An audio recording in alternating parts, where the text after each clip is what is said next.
Okay, ladies and gentlemen, welcome back. So I wanted to go over the problems that we did this week. And the problems, remember the topics here is some review of the first types of problems of combining resistors in series and parallel and dissecting how much current goes through each one of them in different combinations of such.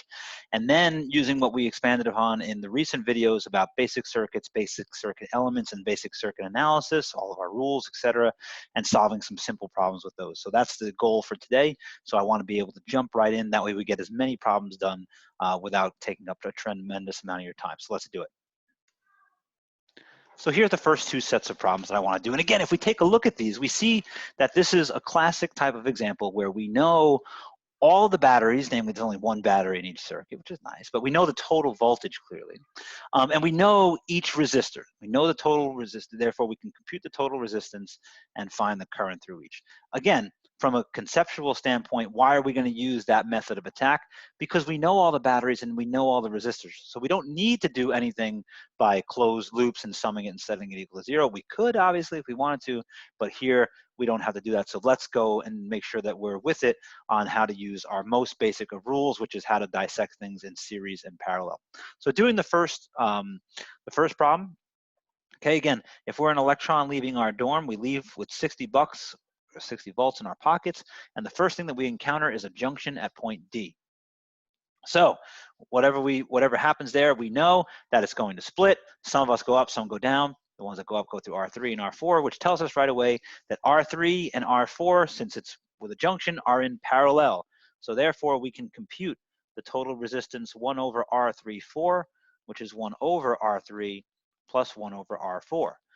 Plugging in what those each are, this is a 1 over 3 plus a 1 over 6, where I'm leaving out units for simple convenience. If that's the case, we get a common denominator of 6. So this is a 2 plus 1 over 6, and that's a 3 over 6, also known as 1 over R34 then, is equal to 2. Okay, so we have that piece. So this one right here is equivalent to a 2 ohm resistor. Okay, now the current comes back together, right? We had to pay some price though to go from D to C. That'll be for the next part, right? But now as we're going to move from C to A, once again, we have a junction. So we have R1 on the top, R2 in the bottom being in parallel with each other. So we can get 1 over R12, 1 over R1 plus 1 over R2. This is going to be a 1 over 12 plus a 1 over 4. Once again, then, getting a common denominator of 12. This is a 1 plus 3 over 12, which is also known as 4/12. Therefore, R12, that net resistor then is the inverse of that, which is a 3 ohm resistor. So again, just to illustrate, that means this segment right here could have been replaced with a single 3 ohm resistor. When thinking about it like that, then what we see is that to go from D to B and then C to A, we could have then done 2 resistors in series, R34 and R12. So we are now ready to get the total resistance, which is R34 in series with R12. And so we simply have to add them, and that gives us a net resistance or total resistance of 5 ohms. After that, what do? We come back home and we sleep the night and replenish our 60 bucks back in our pocket. Okay. So that's how we get the total resistance, but now we want to find the current that goes into each individual resistor. Well, first we should probably figure out what the total current in this system is, because we know that Mr. Ohm sets the laws here, and V total is I total, R total, where now we know R total, we know V total says only one battery. So from that, we can compute the I total, which is our 60 volts, divided by 5 ohms. Yes, and so this is where we get a total of 12 amps that leave the battery. 12 amps leaves the battery, 12 amps has to return because these are all friendly restaurants, friendly parties, whatever you want to call them. But as we leave the battery, the first thing that we encounter is the junction at point D, which takes us to point B. But to go from point D to point B, we have to pay a price. The potential that we have to do to get that, we know is going to be the same as if we took the V up path or the V down path, right, through R3 or R4. Okay, how do we figure out what that potential difference is? Well, again, Ohm's law tells us what it is. The potential between D and B is I between D and B times I, oh gosh, times R between D and B. And if that's the case, then we already know R between D and B. It's the parallel combination of resistor 3 and 4. Namely, let me just spell that out on the screen here, right? R3, 4 that we saw before is that resistance between point D and point B. We know how much current flows into that because all of it flows into D. Yes, some goes up and some goes down, but what comes into the points D and flows out of points B? All of it, all 12 amps. So we have this as well. So that's going to be our 12 times the equivalent resistance, which was 2, which is a total of 24 volts. So it costs us 24 volts to go through this section that I underlined in green. But if we started with 60 volts and it costs us 24, that means that simultaneously we now know how much it costs to go from C to A. It's got to be the leftover voltage, which is going to be 36. So let's just write that down. The V from, and let me get back up in my picture here, C to A then is the total 60 volts minus 24 volts, which is 36 volts. And we're going to need that, not yet, but in a little bit. But for now, let's finish the job. We said that the potential between D and C was now 24 volts, and that's the same as the potential that goes up here and the potential that goes down here, because either way we go, up or down, we still only get the potential difference from moving from point D to point B. So if that's the case, then we can then set up our two equations just like we did in the last video, namely that V up is I up, R up, V down is I down, R down. We know R up, it's resistor 3. We know R down, it's resistor 4. We know V up, it's 24. We know V down, it's 24. So from that, we can solve for I up is going to be 24 divided by R3, which was 3. I down is going to be 24 divided by R4, which was 6. And what do you know? 24 divided by 6 is 4. 24 divided by 3 is 8. And yes, let's just do our gut check. I up plus I down, we know has to equal the total current, which is 8 plus 4, which is back to our good old 12 amps. So this does actually work. So what are we saying then is that I up is the same as saying that is the current that goes through the top resistor, R3. That is the current that flows through resistor R4. Okay, we only have 2 resistors left to figure out the current that flows through them. And we know those 2 resistors are in parallel and located between the points C and A. We've already figured out how much potential you have to pay to go from C to A, and that was 36 volts. So once again now, we'll do that in purple. We set up V up is equal to V down, which is equal to VCA, which I have up here in purple, which is 36 volts. Once again, V up is equal to I up, R up. V down is equal to I down, R down, where once again now R up, we know that is now what we called resistor R1, because that's the one that's up in that branch. R down is R2. We know these are 36. And so from that, we can find I up and I down.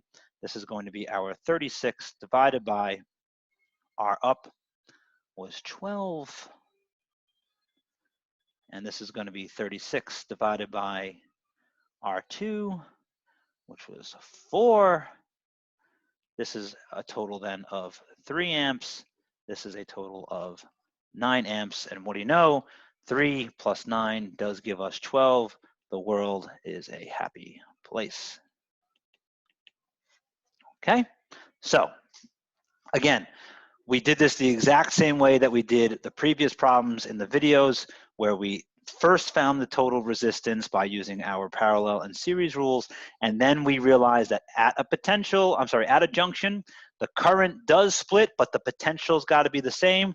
When something happens back to back, the current has to be the same, but it costs some potential to go through each one. Those are the 2 big things that we exploit, and we're going to do it again right now for this next problem. I'm just going to select this problem and cut and paste it into a place where I have a little bit more room to work with on the screen so it's not as messy. So I'm going to take that over here. Boom, here we go. Okay, so this circuit actually turns out to be a little bit more straightforward than the last one because, again, we leave the 48-volt battery, or we leave the dorm room with 48 volts in our pocket, and what happens? The first thing that we do is we encounter a junction, and when we encounter that junction, the current splits. Some goes up, some goes down. But when you go up, you have no choice now. You got to make two stops, right? If you decide to go up, everybody's going through R1 that went up, and everybody that's going that went up went through R2. Same thing for those of us that go down, everybody goes through R3 and everybody goes through R4 if we went down. However, if we go up or if we go down, right, we still only get from point A to point B. So the potential that is up has got to be the same as the potential that's down because we still only get the potential difference from A to B. That's how we're going to exploit all of this stuff. Let's put that into practice. First, let's get the total resistance, right? So we can get R up in the top branch because it's two resistors in series, which is R1 plus R2, which using those numbers is 1 plus 3 is 4 ohms. We can get R down, the resistance in the down branch, which is R3 plus R4, and that's going to be a 7 plus 5, or 12 ohms. After that, now we see that what happens at junction A is that the top piece is in parallel with the bottom piece. So 1 over R total then is 1 over R up plus 1 over R down. This is a 1 over 4 plus a 1 over 12, which is math that we already did before. This is a 3. Gosh, where's the erase button? This is a 4 over 12, which is also known then RT as a 3 ohm total resistance. If we have the total resistance, just like we did before, we can then apply Ohm's law for the total circuit, which looks like this, but we know the total voltage and now we know the total current, and so, resistance. So from this we can solve for IT, which is VT over RT. Using our numbers then, this is 48 volts divided by 3 ohms, which comes out to be a total then of 16 amps. So there's 16 amps. Some of it goes up, some of it goes down, but no matter what happens, it all returns at point B. We already said that what we're going to exploit is that the potential difference between A to B doesn't matter if we go up, and it doesn't matter if we go down. It's going to be the same. And how much do we have here? Well, we only make one stop, up leg or down leg, right? A to B. And when we started at A, we had all 48 bucks. When we get to B, we're not doing anything else before we go home, so we're blowing all of our 48 bucks. Okay, so if that's the case, then we have VAB, we have V up, and we have V down. We already know R up and R down. We calculated them up here, right? This was our 4 and 12 respectively. So we can once again set up the equations that we did before for a parallel branch. V up is I up, R up. V down is I down, R down. And upon doing this, we can solve for the respective currents. I up is V up over R up, which in this case is going to be 48 volts divided by R up. I have to remind myself of what that was. 4 ohms. I down, 48 volts divided by 12 ohms. We see then that I down is going to be, gosh, I can't do math in my head.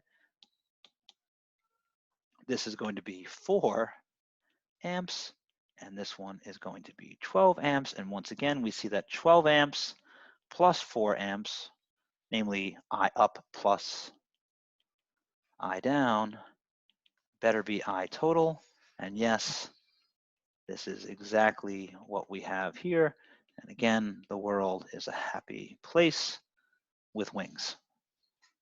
Cool. If you could do those two problems, it doesn't matter how complicated we make the circuit. We're just applying those same rules over and over and over again. Okay. If you stick around for another video, I'll make sure that we do a couple of more that are even more complicated, but that should be enough for that for the moment, because I want to spend some time jumping into our basic circuit rules, namely what happens in problems where we don't have all the voltages and we don't have all the potentials. How are we going to solve those? That's what I want to spend some time doing, and let's jump right into that momentarily. Okay, and so these are the next two circuits that I want to solve. And again, if we gloss over the items that are given versus what's not given, here we want to find some of the resistances and find some of the batteries in each one of these circuits, okay? I remind you up here that I gave us our quick review of how we're gonna use our standards for each circuit element. And I'm gonna remind you that I will try to do things as consistent as possible. So I will always, no matter what loop I'm looking at, I will always start from the top leftmost point of that loop, and I will always try to go counterclockwise, unless there's something that's just obvious for me to do something else, okay? So in this top circuit, okay, we have a lot of givens, but we want to find the resistor R1, the battery E2, and the overall current I1. Anytime I start one of these, the first things I look at, instead of jumping right into picking a point, doing the loop and summing the potentials and setting it equal to 0, the first thing that I personally always look at is the currents. Are we given all the currents, and do we have all their directions? Because if not, then we got to write in the currents and write in their directions. If we are given some of them, then it might provide us with a lot of starting ground to get even further by just making use of the fact that the conservation of charge says whatever goes into a junction has got to be equal to that which flows out. So if I pick either one of these junctions, I'll pick the junction over here at point A. What do I see that flows in? I1 comes from the top, and I'll just zoom this in up here. Boom, I1 flows in from the top like this, okay? I2 flows in from the left as so, and I3 flows out, which tells us right away that if what flows in has to flow out, then what we see is definitely I1 plus I2 has got to be the same as I3. Why is this beneficial? Because we have I2 and I3, but we don't have I1. But that's the same as saying we know these two things. We could just solve this right away for I1. Namely, I1 has got to be I3 minus I2, which has got to be 2 amps. Now, this should make sense to you, because if at that junction, 4 flowed in and 6 flowed out, the only way that could happen without you making current is if 2 more flowed in. And that's exactly what this says. So we now know what I1 is. Everything is good to go. So this first piece now is 2 amps, and we're happy about that. Now we're going to use as many loops as we need to. We'll need at least 2 loops, right? One that has R1 in it and one that has R2 in it, okay? I'm gonna do the bottom loop first because the bottom loop clearly has E2 in it. So let's do the bottom loop. So again, starting from the left-handmost place, which on here is the dot that I have in purple. So I'm gonna write bottom loop, and I'm again gonna go in this direction, starting from the top left, okay? So the first thing I encounter from point A is nothing, and then I get to the bottom, and I get to R3. I am now evaluating in the direction of current along with our I3, so we get a minus I3, R3. I get up to point B. I then go across R2 in the direction of current, and then I go across the battery in the direction that we like of the battery plus E2, and I'm back home, so that is equal to 0. Put a check mark next to what I know and underline what we don't. We see here the only unknown is E2, so I can send both I3, R3 and I2, R2 to the other side, and we see then that E2 is going to be I2, R2 plus I3, R3, and going in and plugging in our actual numbers. I2 is 4, R2 is 6, plus I3 is 6, R3 is 3. This is going to be 24 plus 18, which is going to be in total 42 volts. And so we have our second battery out the gate. Good. So now that we have that, the last thing that we want to find is R1. And again, now we can use either the top loop since we just found E2, or we can use the overall outer loop. I'm going to use the overall outer loop. And the only reason I'm going to use the outer loop is just because it has one less element in it, right? There's only one element in the bottom branch, so why not use that? Okay, but again, no matter how you do it, things have to work out to be the same. So try it for yourself. Try using the top branch, and I guarantee you'll get the same thing. Again, I'm going to start from the top leftmost point and work my way down. So that's this point that we just put there in green. If that's the case, then the first thing I encounter is still I3, R3, and I'm going with the current, so I get a minus I3, R3, just like we did before. But now I come all the way up past point B, and I'm going with the direction of I1.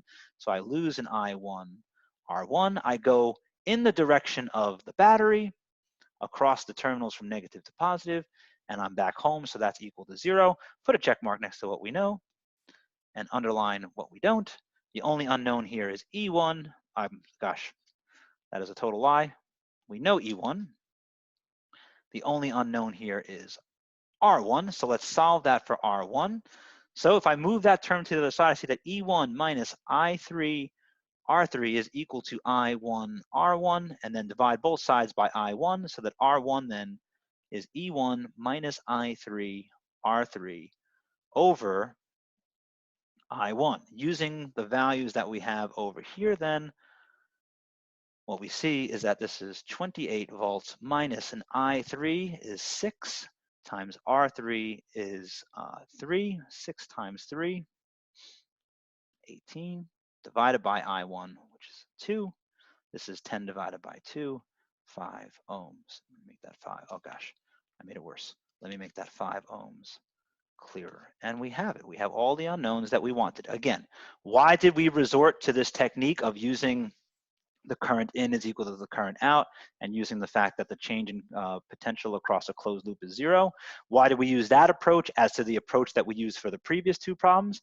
It's because in those previous two problems, we needed to know all the batteries and all the resistors to make use of the fact that V total is equal to I total, R total. We clearly couldn't do that here because we needed to find R1 and E2. We see that same exact thing happens in the next circuit. The next circuit has 3 branches also. It just has a bit more resistors in it and a bit more batteries, but everything else is the same. So we're going to use that same methodology. So like I said before, the first thing that I always do is look at the junctions and ask myself, do the junctions give us some more information? Here, if I pick, again, I'll just pick the leftmost junction. Then what I see is, again, I'm just blowing that up, I1 flows in, I3 flows out, and we know I1 was 1 flowed in, but 2 flowed out. Ladies and gentlemen, that means that I2 has no choice but to flow in, and it has no choice but to have a value of 1, because the only way that 2 can ever flow out when originally only 1 was flowing in was if, of course, another 1 flowed in. So which means that we now have I2 has got to be 1 amp, and its direction has to be going to the left there. Okay, now we want to find E2 and E3, the 2 unknown batteries, okay? I'm going to use the top loop to find E2, and then I will use either the bottom or the outer loop to find E3. How do I know which loop I'm going to use, right? Again, you have to use a loop that has that unknown in it. And typically, you don't want to pick a loop that has more than one unknown if you don't have to, right? The bottom loop has the unknown of E2 and E3, both of which we're going to have to find. So if we can instead find one and then do it, then we'll be okay. So let's do that. Let's start with the top loop. And again, I'm going to start from the top leftmost point, which is now that top left point in purple, and I'm going to evaluate counterclockwise, okay? And let me just pencil in for the record the direction of current of I2, because we found that a moment ago. Oh, goodness. Really? There we go. So if that's the case, the first thing that I encounter then in the top loop is I encounter R3, but I'm going against the current. I'm going to the right, current is going to the left. So I pick up a positive I2, R3. And I said that I would do this in purple, so let's just do that. The first thing that I pick up is a positive I2, R3. I'm still going against another resistor against the current, so that one's also got to be positive. I'm going backwards across the battery from the positive terminal to the negative terminal, so I lose an E2. And then the next thing that happens as I come up and around is I go in the direction of current now of I1 across R1, across the proper terminals of the battery E1, and across the resistor in the direction of current. And so we build this equation here and set it equal to 0 because we've come back home. 1, 2, 3, 4, 5, 6 terms, which should make sense because there's 6 elements and each element has to be represented across this formula. Cool. Put a check mark next to what we know and underline what we don't. We know. Sorry, we don't. No, we know. This is the only unknown is E2. Let's solve for that voltage E2. E2 then. Just move everything, or move it over to the other side, and so all the rest remains. I2, R3 plus I2, R4 minus I1, R1 plus E1 minus I1, R2. Double check yourself. 1, 2, 3, 4, 5, 6 terms. Be very careful plugging in all these numbers, okay? But when you do so, I get a value E2 of a positive 18 volts, okay? Now that we have E2, we can find E3 by using either the top loop or the outer loop. I'm sorry, either the bottom loop or the outer loop. I'm going to use the outer loop just because it's how I did the previous one. But again, I encourage you to do this on your own. Try using the bottom loop just for practice. That way you get used to doing it and make sure then that you have everything going correctly. So let's do it together. Let's do the outer loop. I'll do that one just like we did before in green. And again, I'm going to go in this direction, which means I'm now starting from this point that I've overlaid now in green. The first thing that I encounter is going to be the same terms, the same first 3 terms, right? Or the same looking terms, I should say, that we had in the middle row, except we have to be very careful now. The current is moving to the right, which means that we're evaluating in the direction of current. So this is not a positive. This is a minus I3, R5. Then I go backwards across the battery E3, because I'm going from the positive terminal to the negative terminal. I'm again going with the current though, I3, R6. I then go all the way up past the junction point and I lose, and these ones was what I meant to say before are the terms that are the same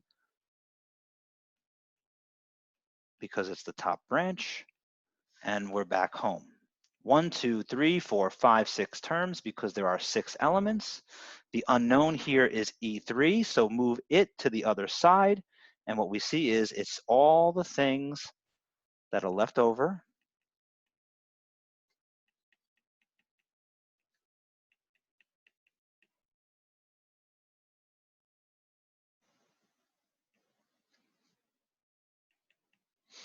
Okay, we have everything in that equation. Again, go very slow with plugging in your numbers, and I get this to come out to be a 9 volts. Ladies and gentlemen, if you're able to follow along with these problems, you're sitting in pretty good standing as to where we need to be. So what is next on the docket?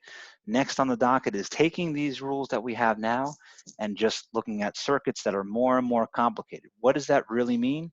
It means what happens when I give you combinations or give you things where you know certain things, you don't know other things, but what happens when I give them to you and there's no way to avoid setting up a situation where you have a few loops with more than one unknown. That means that we'll be back to solving 2 equations simultaneously, solving one thing for one of the unknowns and plugging it back in, just like we've done since the start of Physics 1 together, but it's definitely going to come back with a vengeance here. But that's no different than what we've already done. There's no different physics there, right? All the physics are the same. Current that flows in is equal to current that flows out. Start from some point, see what Ohm's law says for each one of those things, sum them all up, and that's equal to 0. That's the physics. What's given versus what's not given, right? You setting up the equations is the physics. You taking what's given and what is not given and figuring out how to solve those equations, that's just the algebra. But that's where we're going next, is where we're going to have situations where the algebra just becomes more complicated, but the physics remains the same. So conceptually, if you're with it with these ones, you're going to be with it for the rest of this stuff on circuits.